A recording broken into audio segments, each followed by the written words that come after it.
노래는 무슨 생뚱맞게 노래 잘할 것 같지도 않은데, 그러더니 이제 숙연하게 자기 일어나더니, 이제 개괄적인 얘기를 하잖아요. 그때 잘린 손가락이라고 하는 노래라는 거예요. 저도 이제 단은 못 오이는데, 한두 소절은 지금도 기억이 나요, 사실은. 잘린 손가락 바라보면서 소주 한 잔 마시던 날 덜컥덜컥 기계 소리 귓가에 맴돌 때 흘리는 거예요, 이건. 그러면 이제 저는 공장에서 이미 이렇게 됐습니다. 손등은 미싱이 반복해서 찍는데도 모르고, 그 다음 프레스 눌려가 여기는 바보가 됐어요. 근데 언론에는 미싱에 찍혀서 여기에 몇 분간 찍혀가지고 구멍이 뻥 났다는 거는 얘기를 한 번도 하는 건 못 봤어요. 그때 얘기를 했는데 그때만 해도 흔적이 있었어요. 근데 지금 다 맡겨졌을 것 같아. 이게 여기는 이제 영원히 이제 다친 것만 네네 이것만 네. 울음 바다가 된 거예요. 이재명 이사가 그도 안녕하세요. 선생님 간단하게 본인 소개 좀 해주시겠어요? 예.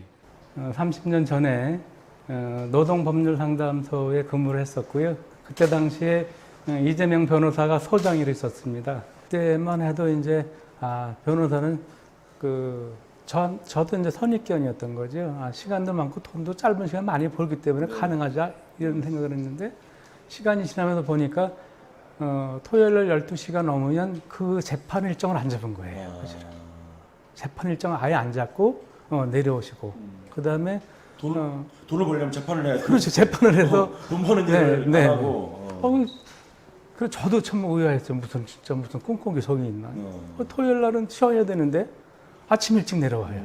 그래도 이렇게 희생을 해야 되는 게 뭔가 뭐 있지 않나? 이런 생각을 의심을 안 할 수가 없는 건데, 다른 사람은 오죽했겠어요, 사실은. 보증금이 이제 지하에 있을 때보다 많이 올라가요. 한 1,500만 이상 더 올라가게 되는데, 이재명 변호사가 또 마련을 해줬어요.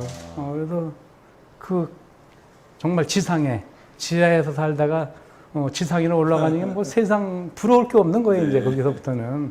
거기서 이제 많은 활동들을 하기 시작을 해요. 근데 이제 그 후, 그러고 나서 2013년도가 이제 이재명 변호사님이 시장이 돼서 재선하는 콘서트에 간 거예요. 콘서트장에 갔는데 거기서 정말 부끄러우면서도 또 이재명 변호사를 다시 한번 크게 감동받는 일이 있었어요. 북콘서트를 하고 인사 말씀을 하는데, 본인이 사법연수원을 수료하고 판사 검사를 고민하다가 변호사를 내게 됐는데, 내게 된 비용 마련을 얘기하는 거예요. 그 성남 13년이 지난 그렇죠. 뒤에 예. 구시청, 지금 현재 거기가 무슨 태평동인가요?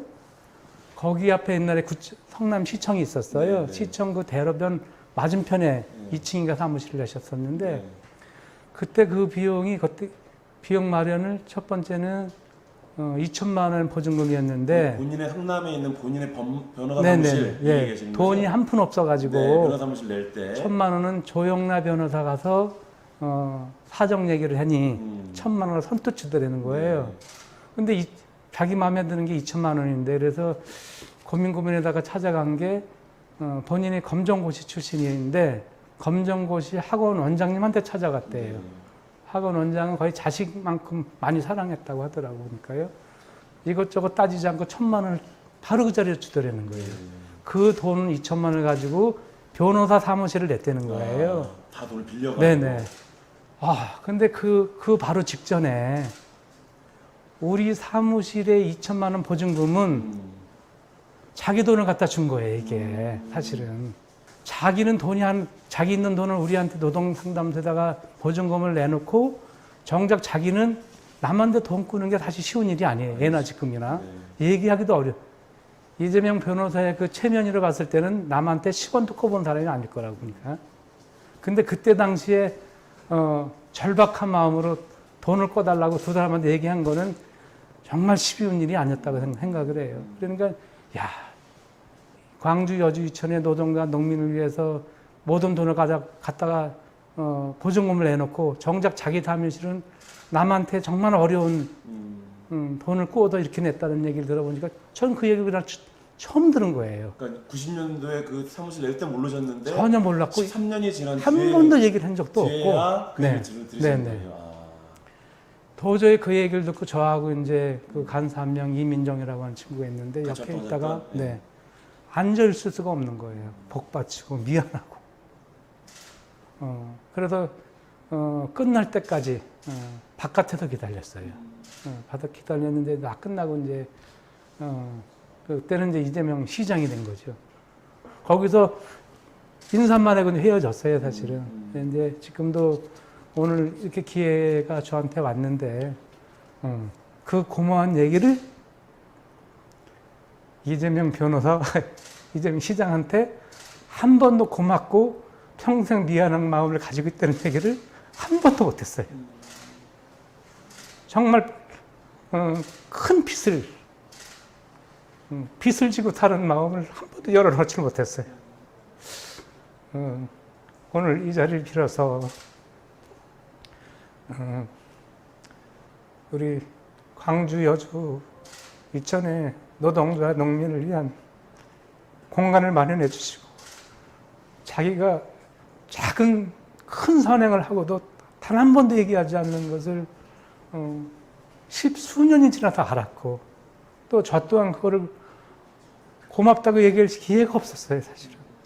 그래서 오늘 이 자리를 빌어서 저뿐만 아니고 그 같이 했었던 또 그때 당시에 그 미랄이 지금 많이 성장을 했어요. 그분들은 크게 감사하고 또 고맙게 생각하고 있다고 하는 또 이런 감사와 죄송함을 오늘 또 전해드릴 말씀드리네요. 그 말씀을 2013년도에 사실을 알게 됐는데 이후에 이재명 지사에게 한 번도 얘기를 못 하신 거예요? 한 번도 할 기회가 없었어요. 기회가 없었구나. 너무 미안하고 고맙죠, 사실은.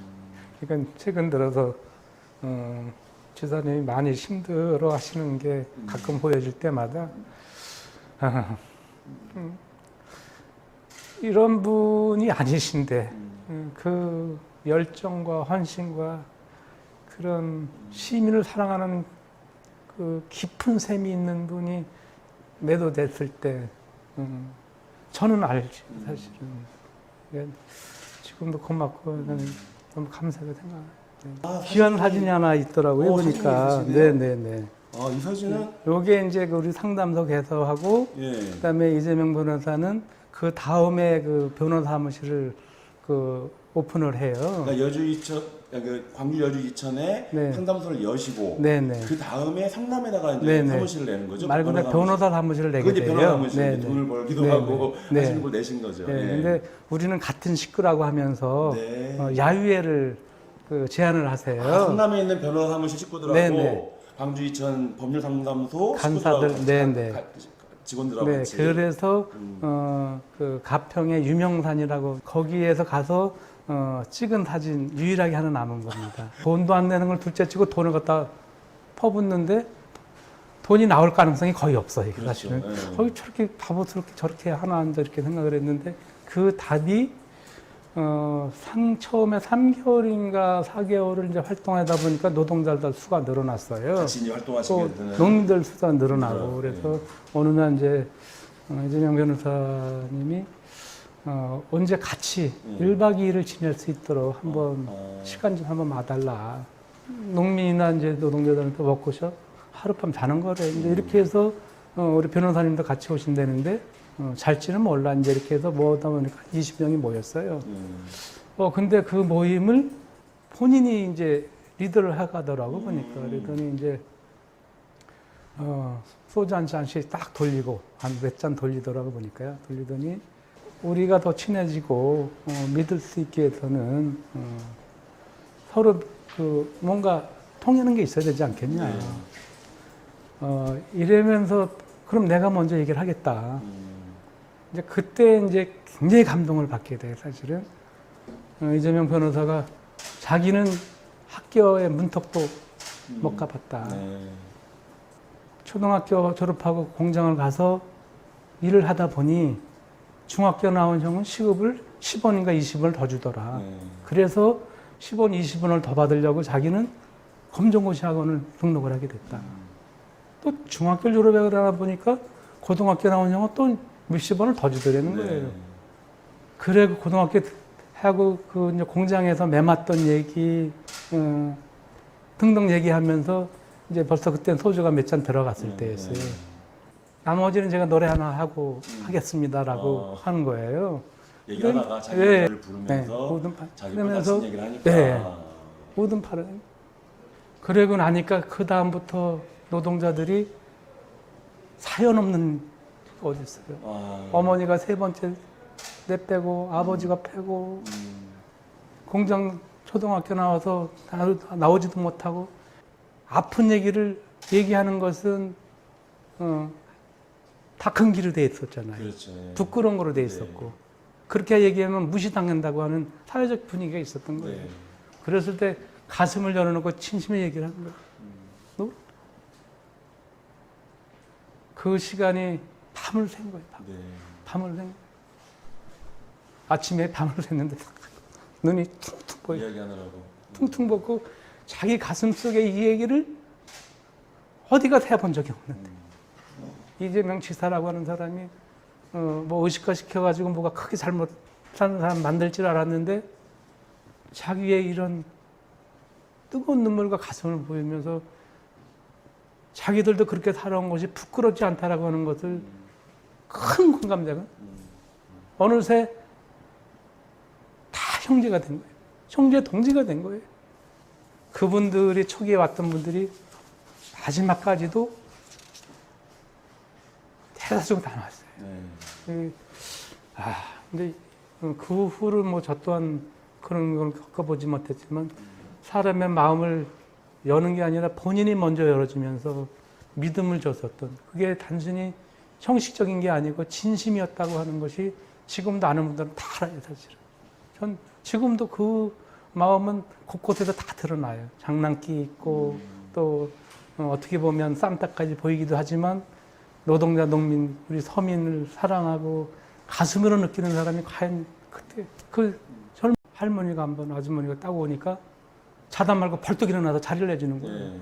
나는 뒤에 서 있었는데 아무리 일어나려고 해도 몸이 말을 안 듣는 거예요. 마음은 있지만. 네. 깜짝 놀랐죠, 사실은. 그 가운데서 자리를 내줄 수 있는 사람은 흔치 않은 거. 저 처음 봤어요, 사실은. 그러고 나서 본인은 이 매달려 있는 손잡이 있어요. 네. 그거를 자꾸 오는 내내 잠이 들어요.